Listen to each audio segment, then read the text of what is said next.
All right, come on, that was enough. That was I too am much. Todd from GoodCleanFunLife.com. And I'm Tony Russo, no relation. Got a great show for you today, all sorts of fun.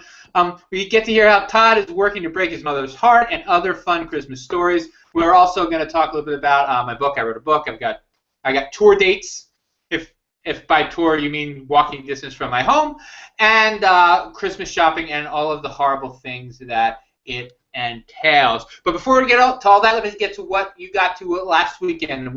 You were in D.C. this weekend? Last Yeah, weekend? this past weekend we went up to DC. It was a great little thing. It was sort of the extension of Natalie's birthday. Of course, we had the big The birthday continuing story. celebration. Huh? The continuing story. Yes, yes, the ever continuing story. She was good about it, I think. It wasn't too much. We had planned this. It was cheap concert tickets to go see our friend Jesse Wagner, who I don't know if you recall. I believe was on the show. I think we talked about that. He was on the TV show. He was on a couple weeks ago, wasn't he? No, that was Nate. No, he was on the radio show. Anyway, Oh, he's in a band called the Agrolites. oh yeah. And He's Jess's ex-boyfriend. yes, yeah, very great guy. And he was playing with a band out of New York called the Slackers. And actually, you're gonna love this, but I'll get to that in a minute. We went up. We got a cheap hotel through a friend at Cafe Soleil, who's connected to the Starbird crew. So we didn't have to pay a lot of money. We were right downtown for that, cheap concert tickets. And then we went out, and we're in D.C. We don't do see a whole lot, so we put it out there. Natalie put it out there on her Facebook. It's like, hey, where are some good places to go to get some eats? Because we were going to get up there early before the show. And the caliber of people who responded was a little bit impressive. Like, I'm tooting my own horn, but you have, chefs and business people and entrepreneurs and people who know what they're talking about chiming in and telling us where they go. Of course, liquor and beer and wine reps as well as the company we keep telling us where they go. We ended up going to our city's tap house or something like that, and then another spot that was good craft beer place. But then we went to this other spot called Eat the Rich, and it was that was a really cool spot in DC to have some fresh oysters, which I still like to think that DC is close enough to the water that like I get weirded out. I get concerned when I get too far away from the beach that Yeah. the oysters are going to be bad. Yeah, DC's fine for oysters. I mean, yeah. And we got a bottle of champagne and had a nice meal. But then we go to the show, right? And coming up, along with the Christmas theme that maybe this show is going to have, at the end, these guys, the Slackers, the keyboardist is the lead singer. He has a real heavy New York accent, and he starts going into Santa Claus is Coming to Town. And of course, they're a ska band, so they have the horns. They have a trombone, and big stand-up bass and all of that. So it was classic Bruce Springsteen style. Santa Claus is Coming to Town. We actually got it on video, poor audio, but it was a good show and a great song. And I knew that you could probably appreciate a little Boss Christmas spirit. Well, it's interesting. I was at Stephanie Fowler's place in Berlin earlier this week at Saltwater Media, and she said I was gonna put on Christmas music, but earlier today I heard Santa Claus is Coming to Town, and now I know you're from New Jersey, but I can't hear that song anymore ever. I don't feel quite that way. I mean, I'll listen to it. What's become my favorite Christmas carol now, because it might be my wife's, and it's probably my children's, is Christmas in Hollis.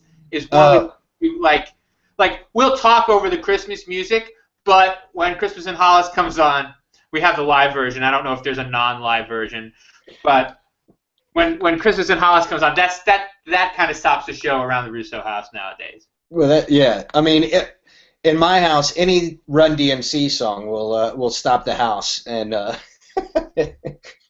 to get too emotional, but there's have you heard the Tim Minchin song? I really like Christmas. no, I don't. No, It's nice. It's an atheist kind of song, but it's like he's like, I like Christmas. He's like, yes, I know it's stupid, but it's a lot of fun, and it's beautiful, and it's called White Wine in the Sun is what I think it's called, and and he's like, yeah, I want to get all political, but I like getting chocolates for Christmas time. It's a really nice song. If you get a chance to listen to it, no, you'll have a chance to listen to it. Just listen to it. Type in Tim Minchin Christmas on YouTube or whatever. You'll find it. It's worth listening to. It's probably my favorite Christmas song, and we are preparing for our Christmas caroling. Well, we may be preparing, but I think we will be for our Christmas caroling. And I don't know if I talked to you about this or not, but we used to Christmas carol on Christmas Eve. That was like a family tradition. okay. And the neighbors truly loved it. And I'm not saying that like the neighbors wished like burned down our house or anything. Like, because we would walk up and down the streets and people would like come out of their homes to listen to us sing on Christmas Eve. So it was nice. And we did it like for 2 years, and then all of the kids got too cool at the same time. Or Yep. I'm sorry, we hit like a dead zone where the little one was too cool and the big ones were too busy drinking to want to get out of the house, But for some reason, they seem to be missing it this year. So there's been preparation, and we have an open house on Christmas Eve. You're invited. Everyone's always invited to our house on Christmas Eve, and several of the children are inviting friends. So that's the other thing. They're like, come over to our house on Christmas, because a lot of people. Again, I'm from an Italian background where Christmas Eve is a real big deal, but a lot of people really just, if they don't, I mean, there aren't even a ton of Catholics here, so it's not even like midnight mass is a thing. So a lot of people like Christmas Eve is like, okay, what are we going to do? What are we going to do? And so our house, we have a huge party. It's a lot of fun. We only have 12 Christmas crackers, though, and I get one. So these Christmas crackers, have you? Are they the big? No. They're like an English thing. Huh? I'm thinking the matzah bread from Passover. They're like an English thing. Kelly, it's Kelly's contribution to our Christmas tradition. She always did it. But they look like firecrackers. But they yes. you pull them, and there's like a little present inside, and maybe like a candy and a fortune and stuff like that. Oh, and a crown. It's like a tissue paper crown, and so we all get pictures of ourselves in tissue paper crowns. It's a lot of fun. My face is usually very red by that point. This year we may also have a bonfire, depending upon the weather. If it's mild enough and not raining, we'll probably have a bonfire. Well, that's I do remember that. What are they called? What Christmas what? Crackers. That's what we call them. Crackers. Oh, see, I'm thinking like crackers. We had those last year at my sister's house, and that was a lot of fun. And we took pictures with crowns on our head and that sort of thing. And I really do enjoy the Christmas spirit and season and everything that goes along with it. However, but you're still not going to your mother's house. I explained it like this: is I really enjoy hanging out with my family and don't have the opportunity to hang out with my side of the family a whole lot. I'm the black sheep. I moved down to the beach. I don't have a place to put them up when they come down here. So and they don't have all the money in the world to rent out the hotel. Right. But but when we do go up, it's always crazy, and I mean, and not in a bad way, but it's just there's a lot of moving parts, especially on Christmas. And I said, I want to come up and I want to hang out and spend some quality time with you, with my parents and my brother and my sister and their families, but not on Christmas. And just kind of, I put my foot down a little bit over it, just so we didn't have to travel during the middle of the week and all of that, and all of the stress that goes along with it being the day of Christmas, and there has to be, it's like a good time has to be had, and I'd rather just take that stress away and just have a good time. Now, explaining that to my mother was a difficult was a difficult time, but I think she understands ultimately, and I didn't get the call that I was expecting from my brother, which was the call. Hey, dude, you upset mom. Maybe you should rethink this or something like that. I've got a couple questions I got to ask. So really, do you always go up on Christmas Day, or when do you go up to your mother's? Well, we would normally, it varies. We would go up on either Christmas Eve and stay over at the in-laws or at my parents' house, and then a couple times we've gone up just for the day, on the day, to like my sister's house, which is just over the other side of the bridge. God, good for you, but that is fucking brutal. Gee, you've been married for like 20 years or something, right? Yeah. I did it 3 years. I think I made it up for Christmas. 3 years, and then it got to be weird. But what I did was I go up for New Year's Eve, and we take a long weekend on New Year's Eve, the longest weekend possible. When New Year's Eve is on a Wednesday, we take the better part of a week. But so that's what we do New Year's Eve at my folks now, and it's a nice, everybody gets together. We give gifts like. You got a bunch of nieces and nephews and what, right? Yeah. All the kids have cousins that they kind of match up with. Yeah, so we do like the grown-ups all exchange names, and all the kids get one present from one grown-up. And we just pick a day. We pick a day, and that's the day. And I'm like the quiet one in my family, so this. We make a big deal out of it. It's not actually Christmas. It was tough for my mom for a couple of years, but there was a while where I just wasn't going at all, and now, that's what you got to do. Don't go for 2 years. They'll take you whatever day you want. They'll move Christmas, and that's the thing. It gets my brothers a little. I'm sorry. It used to get some of my brothers a little upset. It's like, okay, Tony's coming on Thursday. Christmas is Thursday, and that's just when Christmas was. And now I have a brother who lives farther away. He lives in North Carolina, and he only comes up in the summer. Right. And so when Michael comes, that's when. Like, it used to be a big deal when Tony comes, and now it's like, fuck Tony. When Michael comes, that's when we all have to be there. So, but no, I'm going to say, the first couple years I was married, my wife wasn't thrilled with the prospect because it's a couple days in a strange bed, and we don't know which bed we're going to get in. Somebody gets kicked out of the bed, and the dogs are uncomfortable, and the kids are uncomfortable. But she learned quickly. She didn't learn quickly, but she came to realize that I am like I've gotten to the point now where if I go more than a couple months without going to New Jersey, I get a little like. Yeah. You need your fix. Got to go get a little. Gotta go get a little air. So she's been kind, and now she looks forward to it as well. And Christmas Eve, New Year's Eve. I think I've told you before, but I'll tell you again. We play Risk. That's what we do on New Year's Eve. It's not like there's like a wild party. We go up, we play Risk, we drink ourselves blind, we say Happy New Year. We go, if those of us who are still awake, go and we watch the sun come up over New York, and then we go to bed. Or sometimes we just drive home, depending on what.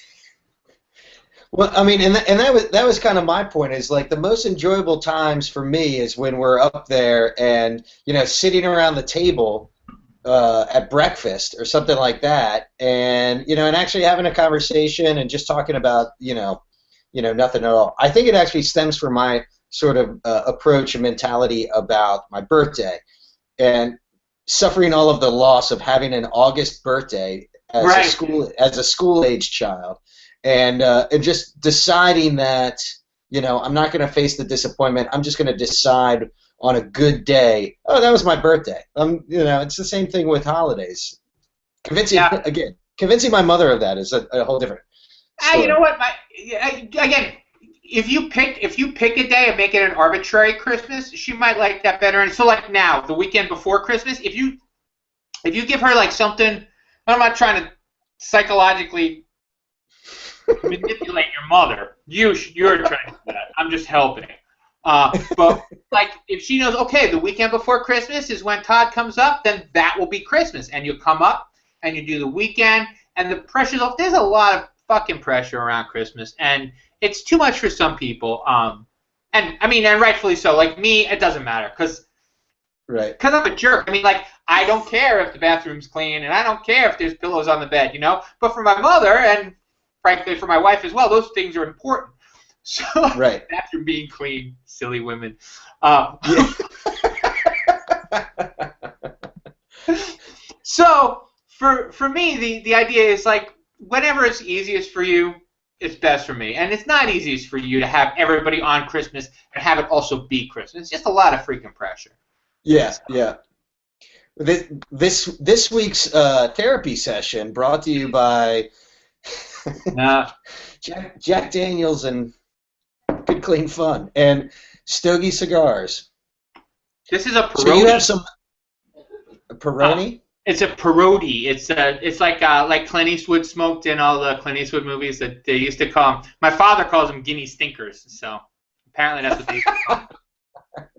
Yes, I did have the good fortune, keeping with the Christmas theme, of going to a Christmas party, and Mindy Burgoyne hosts it every year. And there's just a couple of us who go, who are invited. It's vaguely.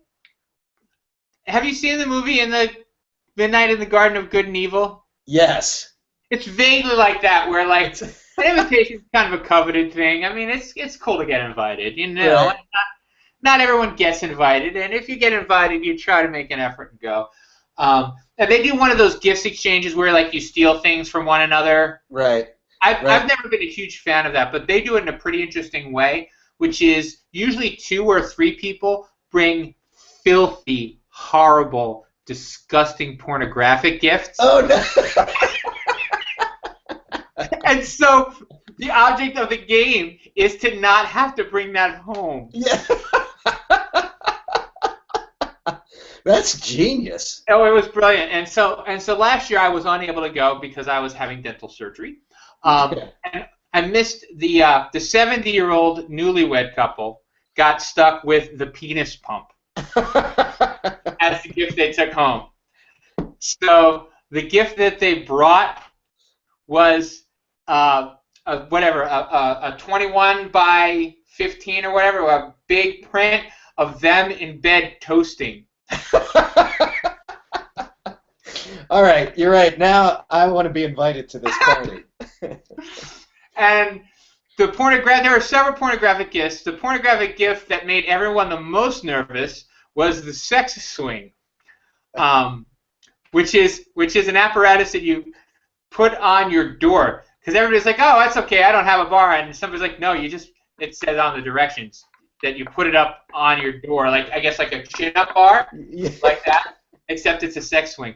But this was distinguished from the other sex swings in that it came with a free mask. And I think that was probably important. Because I know, like, the last time I was shopping for a sex swing, there was one that came with free mask and without free mask. And I'm like, well, the free mask, they were essentially the same price anyway. I mean, that's a better deal. You have to go with the better deal. And I didn't want to come home with the sex swing. Nothing. All right. So tactically, what do? For me, the idea was I had one of the worst gifts, and it was a French language cassette set, a set of cassette tapes to teach you how to speak French. And now I do have a cassette deck in my car, but that's not really the point. The point is that seemed awful enough that someone would rather that than a sex swing. Yeah, so, right. And I'm sorry. And there was an art. The rest of it was vaguely pornographic art. There was a Georgia O'Keeffe style nativity scene. Oh. Where all of the flowers. It was. I wanted that. I have to say, secretly, I wanted it, but everybody was fighting over it, and I didn't want to be in a position where what I had was coveted by the person who had the sex swing. So that's where I was for the evening. So instead, I selected a Chinese goddess or a Japanese goddess. Do I have you? Oh, I think I lost you. Well, I'm going to pretend as if I haven't lost you, and we'll see if you ring. So I got this Japanese actually, goddess of mercy, which is wonderful, and that's what I traded for.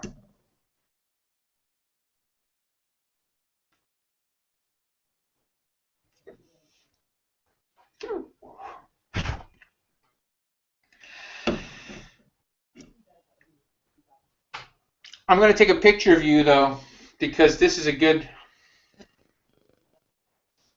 this is what my screen looks like, and I think it's wonderful. Photo.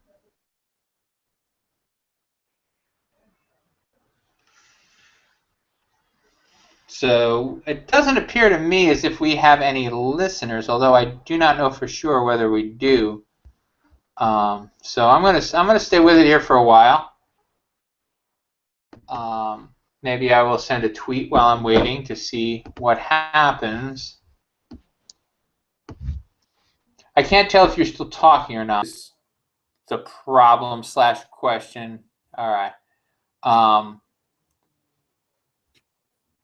I can't invite people because this isn't while I'm waiting. While I'm waiting, I will draw on my page.